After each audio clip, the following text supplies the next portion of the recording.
नीयत सच्ची हो तो पूरी कायनात आपके हक में खड़ी हो जाती है। ਮਾਨ ਸਰਕਾਰ ਨੇ ਨਹਿਰੀ ਪਾਣੀ ਦੀ ਸਮੱਸਿਆ ਨੂੰ ਨਜਿੱਠਣ ਵਾਸਤੇ ਬਹੁਤ ਵਧੀਆ ਕੰਮ ਕੀਤੇ ਆ।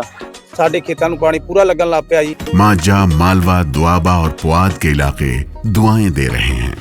ਮਾਨ ਸਰਕਾਰ ਦਾ ਬਹੁਤ-ਬਹੁਤ ਧੰਨਵਾਦ ਕਰਦੇ ਹਾਂ। ਇਸ ਜੂਨ ਜੁਲਾਈ ਜਦੋਂ ਝੋਨੇ ਦੀ ਫਸਲ ਹੋਊਗੀ ਇਹ 85% ਤੇ पहुंच जाएंगे। नमस्कार, आप देख रहे हैं न्यूज तक। मैं हूं आपके साथ अनुराधा तंवर। पंजाब में होने वाले विधानसभा चुनावों से पहले राहुल गांधी कांग्रेस पार्टी का हाईकमान काफी सक्रिय नजर आ रहा है।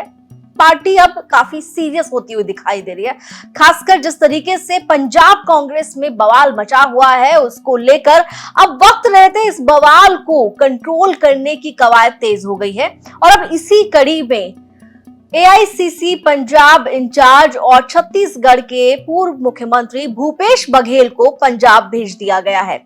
भूपेश बघेल 5 दिन के पंजाब दौरे पर आए हैं और इस दौरे पर आने का जो मकसद है उनका वो ये है कि पंजाब में जो कांग्रेस के भीतर गुटबाजी चल रही है, जहां एक तरफ एक गुट है पूर्व मुख्यमंत्री चरणजीत सिंह चन्नी के साथ और दूसरा गुट है पंजाब कांग्रेस के अध्यक्ष राजा वड़िंग के साथ, इन दोनों गुटों के बीच जिस तरीके से कांग्रेस फंसी हुई है उस कांग्रेस को बाहर निकालना और पंजाब चुनावों के लिए जो रणनीति तैयार की गई है उस रणनीति पर, उस ट्रैक पर वापस कांग्रेस को लाना।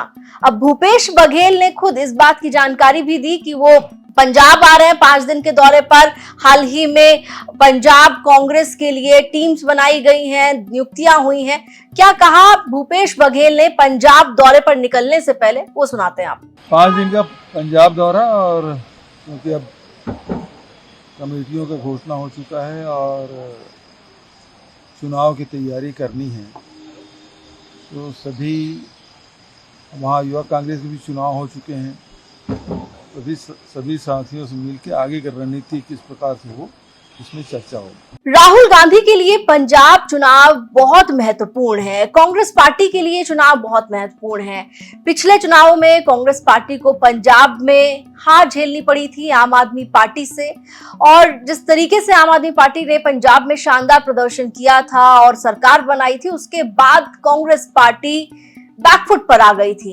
और तब से लेकर अब तक पंजाब कांग्रेस के अंदर अगर देखा जाए तो वो सिर्फ और सिर्फ नेताओं ने बगावती तेवर दिखाए हैं, गुटबाजी की है, एक दूसरे पर आरोप लगाए हैं और कहीं ना कहीं एक दूसरे की ताकत को कम करने के लिए लगातार हाईकमान से संपर्क साधने की कवायद की है। इन सब के बीच जो हुआ वो 1 जुलाई को हुआ, जब कांग्रेस पार्टी के हाईकमान ने पंजाब चुनाव के मद्देनजर टीम गठित की, जिसमें चरणजीत सिंह चन्नी को कांग्रेस पार्टी ने कैंपेन कमेटी का चेयरमैन बनाया।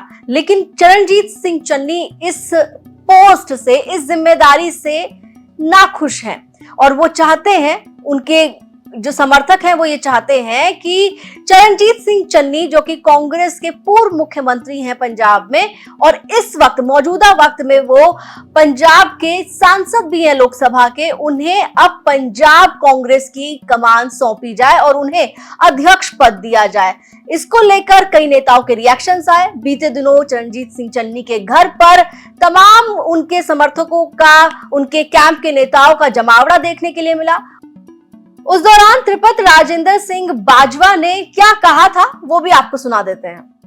साडी हाईकमांड ਨਾਲ ਕੋਈ ਲੜਾਈ ਨਹੀਂ, ਅਸੀਂ ਵੀ ਹਾਈਕਮਾਂਡ ਨੂੰ ਮੰਨਦੇ ਆ, ਪਰ ਕੁਝ ਗੱਲਾਂ ਨੇ ਜਿਹੜੀਆਂ ਅਸੀਂ ਹਾਈਕਮਾਂਡ ਅੱਗੇ ਮੁੜ ਕੇ ਰੱਖਣੀਆਂ ਚਾਹੁੰਦੇ ਆ। ਚੰਨੀ ਜੀ ਨੂੰ ਅਧਿਕਾਰ ਦੇ ਦਿਓ, ਤੁਸੀਂ ਹਾਈਕਮਾਂਡ ਕੋਲ ਟਾਈਮ ਲੈ ਕੇ ਉਹਨੂੰ ਰਿਕੁਐਸਟ ਕਰੋ ਕਿ ਥੋੜਾ ਜਿਹਾ ਹੋਰ ਰੀਥਿੰਕ ਕਰਕੇ ਉਹੋ ਜਿਹਾ ਫੈਸਲਾ ਕਰੋ ਜਿਹੜਾ ਸਾਰੇ ਕਾਂਗਰਸ ਨੂੰ ਫਾਇਦਾ ਹੋਵੇ ਤੇ ਅਗਲੀ ਵਾਰੀ ਪੰਜਾਬ 'ਚ ਕਾਂਗਰਸ ਸਰਕਾਰ ਬਣੇ।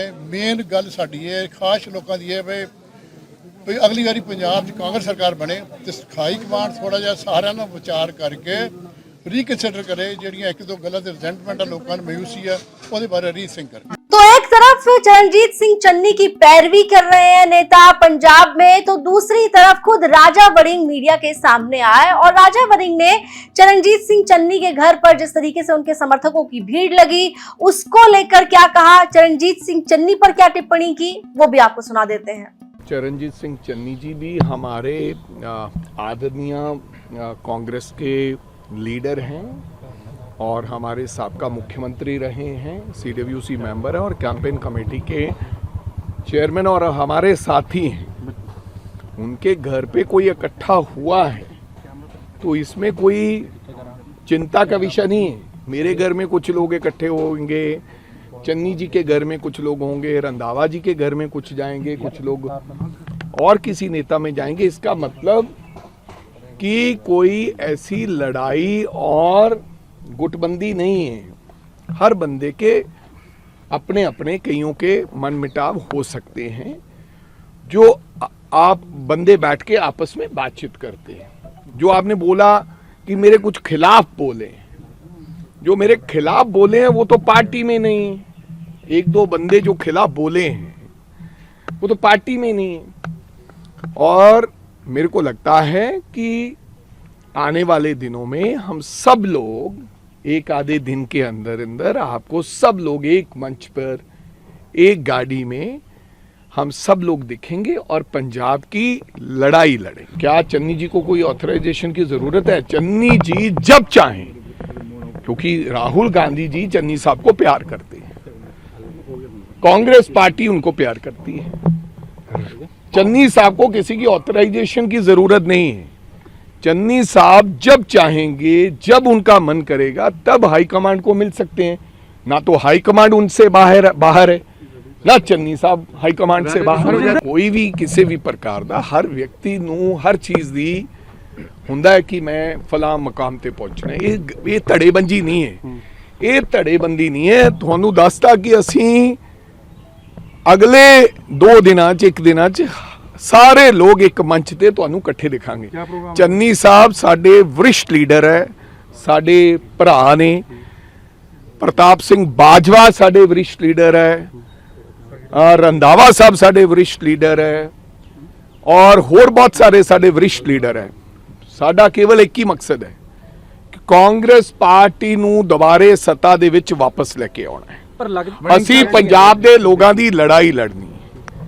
ਆਪਣੇ ਸਾਰੇ ਗਿਲੇ ਸ਼ਿਕਵੇ ਛੱਡ ਕੇ, ਕਿਉਂਕਿ ਪਰਿਵਾਰ ਦੇ ਵਿੱਚ ਵੀ ਥੋੜੇ ਮੋਟੇ ਗਿਲੇ ਸ਼ਿਕਵੇ ਹੋ ਜਾਂਦੇ ਹੈ, ਉਹ ਸਭ ਛੱਡ ਕੇ ਅਸੀਂ ਇੱਕ ਮੰਚ ਤੇ ਇਕੱਠੇ ਹੋ ਕੇ ਪੰਜਾਬ ਦੇ ਲੋਕਾਂ ਦੀ ਲੜਾਈ ਲੜਾਂਗੇ। राजा वड़िंग कह रहे हैं कि कोई लड़ाई झगड़ा नहीं है, मतभेद होते हैं, लेकिन जो हमारा लक्ष्य है, उद्देश्य है, वो यही है कि पंजाब में कांग्रेस की फिर से सरकार बनाना है। लेकिन इन सब के बीच सवाल यही है कि सरकार पंजाब में कांग्रेस कैसे बनाएगी जब कांग्रेस पार्टी के अपने ही नेता पंजाब में विद्रोह कर रहे हैं, एक दूसरे के खिलाफ बगावती तेवर दिखाकर हाईकमान पर प्रेशर बना रहे हैं। हाईकमान तो ऑलरेडी उन्हें अपना फैसला सुना चुका है, लेकिन हाईकमान के फैसले से जो नेता नाखुश हैं उसमें चरणजीत सिंह चन्नी का नाम है। आपको बता दें कि कैप्टन अमरिंदर के इस्तीफे के बाद 2022 से पहले चरणजीत सिंह चन्नी को कांग्रेस पार्टी ने मुख्यमंत्री बनाया था। 6 महीने वो मुख्यमंत्री रहे और उन्हीं के चेहरे पर 2022 का पंजाब विधानसभा चुनाव कांग्रेस पार्टी ने लड़ा था। चरणजीत सिंह चन्नी खुद 2 सीटों से मैदान में उतरे थे। अपनी दोनों ही सीटों पर चरणजीत सिंह चन्नी को हार झेलनी पड़ी थी।